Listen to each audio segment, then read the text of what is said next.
வணக்கம். இன்னைக்கு நாம பார்க்க போற விஷயம் நிஜமாவே பல மாணவர்களோட வாழ்க்கையே மாத்தக்கூடிய ஒரு கேம் சேஞ்சர் அப்படின்னு தான் சொல்லணும். ஆமாங்க, அரசாங்கம் தர கல்வி உதவித்தொகைகள் பத்தி தான் இந்த அலசல்ல பார்க்க போறோம். ஸ்காலர்ஷிப்பை பத்தி நம்ம நிறைய கேள்விப்பட்டிருப்போம். ஆனா நம்ம கையில இருக்கிற இந்த அதிகாரப்பூர்வ தகவல் படி எவ்வளவு பெரிய நிதி வாய்ப்புகள் நமக்காக காத்துக்கிட்டு இருக்குன்னு தெரிஞ்சா ஆச்சரியப்படுவீங்க. இது தெரியாமலே நிறைய பேர் இந்த வாய்ப்பை மிஸ் பண்றாங்க. அப்படிப்பட்ட அந்த சீக்ரெட் ஃபண்ட்ஸ் என்ன, அதை எப்படி ஈஸியா வாங்குறதுன்னு ரொம்ப தெளிவாவும் சுவாரஸ்யமாவும் இன்னைக்கு நம்ம பார்க்க போறோம். வாங்க உள்ளே போகலாம். இப்ப நீங்க பாக்குற இந்த 75,000 ரூபா இது வெறும் நம்பர் கிடையாதுங்க. ஒரு மாணவரோட மொத்த கல்வி கட்டணத்தையும் அவங்க சுமையையும் முற்றிலுமா குறைக்கக்கூடிய ஒரு மிகப்பெரிய தொகை. உங்க உயர்கல்விக்காக உங்க கனவுகளை நனவாக்க அரசாங்கமே கொடுக்கிற அதிகபட்ச உதவி தொகை இதுதான். சரி, இவ்வளோ பெரிய தொகையை யாருக்கெல்லாம் கொடுப்பாங்க, எப்படி அப்ளை பண்றது, இதை பத்தி தான் நாம ரொம்ப டீட்டெயில்டா பார்க்க போறோம். இன்னைக்கு நாம என்னென்ன பார்க்க போறோம்னு ஒரு குவிக் ஓவர்வியூ பார்த்துடலாம். 1. 75,000 ரூபாய் கல்வி நிதி. 2. சமூக அடிப்படையிலான உதவித்தொகைகள். 3. சிறப்பு பிரிவினருக்கான அதிகாரம். 4. தகுதி மற்றும் சிறப்பு விருதுகள். அப்புறம் கடைசியா 5. தேவையான விண்ணப்ப ஆவணங்கள். ஓகே, முதல் பகுதிக்குள்ள போலாம். 75,000 ரூபாய் கல்வி நிதி. உண்மையில சொல்லணும்னா அரசாங்கம் கொடுக்கிற இந்த நிதியுதவி திட்டங்கள் எல்லாமே சும்மா ஏதோ சலுகைகள்னு நினைச்சுக்காதீங்க. இது உங்க கல்விக்கான அடிப்படை உரிமை. இங்க ஒரு முக்கியமான ஃபேக்ட் என்ன தெரியுமா? கிட்டத்தட்ட 8 வித்தியாசமான வழிகள்ல நிதியுதவி கிடைக்க வாய்ப்பிருந்தும் தகுதியான லட்சக்கணக்கான மாணவர்கள் இதை தவற விடுறாங்க. ஏன்னா இப்படி ஒரு திட்டம் இருக்கிறதே அவங்களுக்கு தெரியறதில்ல. அந்த நிலைமையை மாத்துறது தான் நம்மளோட மெயின் டார்கெட். சரியான தகவல் இருந்தா போதும், உங்க கல்வி செலவை அரசாங்கமே ஏத்துக்கும். அடுத்து பகுதி 2, சமூக அடிப்படையிலான உதவித்தொகைகள். இப்போ சமூக அடிப்படையில கிடைக்கிற உதவிகளை பார்ப்போம். பிசி, எம்பிசி அப்புறம் டிஎன்சி பிரிவை சேர்ந்த மாணவர்களுக்கு 6ஆம் வகுப்புல இருந்து போஸ்ட் கிராஜுவேட் அதாவது பிஜி வரைக்கும் இந்த ஸ்காலர்ஷிப் கிடைக்கும். அதுவே எஸ்சி எஸ்டி மாணவர்களா இருந்தா 6ஆம் வகுப்புல ஆரம்பிச்சு ஆராய்ச்சி படிப்பு அதாவது பிஹெச்டி வரைக்குமே இந்த உதவி நீட்டிக்கப்படுது. நீங்க ரொம்ப வருஷம் படிக்கணும்னு ஆசைப்பட்டா அரசாங்கமே உங்களுக்கு பின்னாடி ஒரு பெரிய சப்போர்ட்டா நிக்குதுன்னு அர்த்தம். சரி, எவ்வளவு பணம் கிடைக்கும் அதை தெரிஞ்சுக்கலாமா?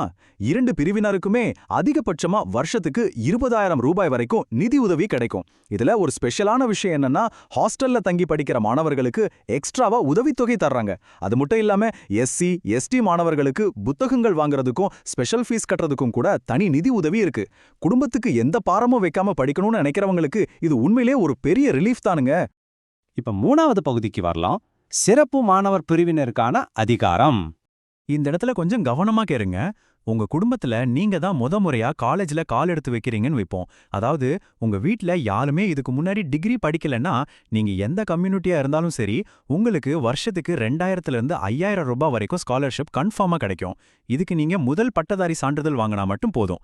காலேஜ் கனவோட வர முதல் தலைமுறை மாணவர்களுக்கு இது எவ்வளோ பெரிய பூஸ்ட் இல்லையா? அதே மாதிரி அரசு இல்லைன்னா அரசு உதவி பெறும் கல்லூரிகள்ல படிக்கிற மாணவிகளுக்கு வருஷத்துக்கு 5,000 ரூபாய் வரைக்கும் கிடைக்கும். ஆனா அவங்க குடும்ப வருமானம் 1 லட்சத்துக்குள்ள இருக்கணும். இத காலேஜ் பிரின்சிபல் மூலமாவே ரொம்ப ஈஸியா அப்ளை பண்ணிடலாம். அடுத்து மாற்றுத்திறனாளி மாணவர்கள் எடுத்துக்கிட்டா அவங்களுக்கு அரசாங்கம் தர்ற சப்போர்ட் ரொம்பவே பிரம்மாண்டமானது. எந்த கிளாஸ் படிச்சாலும் சரி, வருஷத்துக்கு 10,000 இருந்து 50,000 ரூபாய் வரைக்கும் அவங்களுக்கு கிடைக்குது. அது கூடவே ரீடர்ஸ் அலவன்ஸ் மாதிரியான சிறப்பு கொடுக்கணவுகளும் இருக்கு. இது நிஜமாவே அவங்க முன்னேற்றத்துக்கு ஒரு பெரிய எணிப்படி தான் சொல்லணும். அடுத்து பகுதி 4, தகுதி மற்றும் சிறப்பு விருதுகள். இந்த பகுதி ரொம்ப ரொம்ப முக்கியமானதுங்க. இது உங்க திறமைக்கும் உழைப்புக்கும் கிடைக்கிற சன்மானம். பாருங்க, உள்ளூர் கலைகளை ஊக்குவிக்கிற தமிழ் அல்லது இசைப்புலவர் உதவித்தொகை 6,000 ரூபாயில தொடங்குது.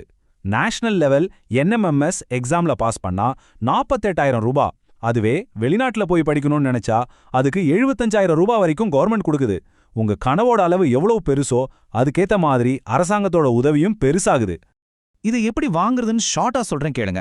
தமிழ் மற்றும் இசையில படிக்கிற மாணவர்களுக்கு தமிழ் வளர்ச்சித்துறை ஒரு ஸ்பெஷல் எக்ஸாம் நடத்துறாங்க. அதை வச்சு செலக்ட் பண்ணுவாங்க. அப்புறம் இந்த NMMS அதாவது national means come merit scholarship, இது 9ஆம் வகுப்பு மாணவர்களுக்கானது. எக்ஸாம் எழுதி பாஸ் பண்ணிட்டா அடுத்த 4 வருஷத்துக்கு மாசம் 1,000 ரூபாய் உங்க அக்கௌண்ட்ல வந்துடும்.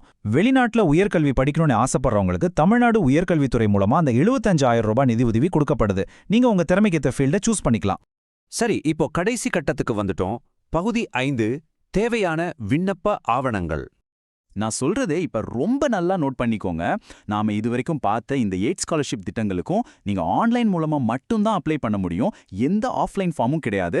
அதனால உங்க டாக்குமெண்ட்ஸ் எல்லாத்தையும் டிஜிட்டல் ஃபார்மேட்ல ரெடியா வச்சுக்கிறது ரொம்ப ரொம்ப அவசியம். ஆன்லைன்ல அப்ளை பண்றதுக்கு இந்த 5 டாக்குமெண்ட்ஸ் மட்டும் இருந்தா போதும். 1 ஆதார் கார்டு, 2 வருமானச் சான்று, 3 சாதிச் சான்று, 4 உங்க முந்தைய வகுப்போட மதிப்பெண் சான்று மற்றும் 5 உங்க பேங்க் பாஸ்புக். ஸ்காலர்ஷிப் பணம் நேரடியா உங்க பேங்க் அக்கவுண்ட்டுக்கே வந்துடும். அதனால எந்த பேங்க் அக்கவுண்ட் கொடுக்குறீங்களோ அது ஆக்டிவா இருக்கான்னு இப்பவே செக் பண்ணிக்கோங்க. நாம இந்த அலசலோட இறுதிக்கு வந்துட்டோம். இப்போ உங்களுக்கான ஒரு கேள்வி. இந்த 8 அற்புதமான ஸ்காலர்ஷிப்புகள்ல இன்னைக்கு நீங்க எதை வாங்குறதுக்கு தகுதியானவரா இருக்கீங்க? கொஞ்சம் யோசிச்சு பாருங்க. உங்க குடும்ப சூழ்நிலை, உங்க திறமை, இது எல்லாத்தையும் வச்சு உங்களுக்கான சரியான திட்டத்தை தேர்ந்தெடுங்க. இதை வெறும் தகவலா மட்டும் கடந்து போகாம இன்னைக்கே ஆன்லைன்ல அப்ளை பண்ணி உங்களுக்கான கல்வி உரிமையை தட்டி பெறுங்க. என்ன, அப்ளை பண்ண ரெடியா? இந்த தொகுப்பு உங்களுக்கு ரொம்பவே யூஸ்ஃபுல்லா இருந்திருக்கும் நம்புறேன். நன்றி.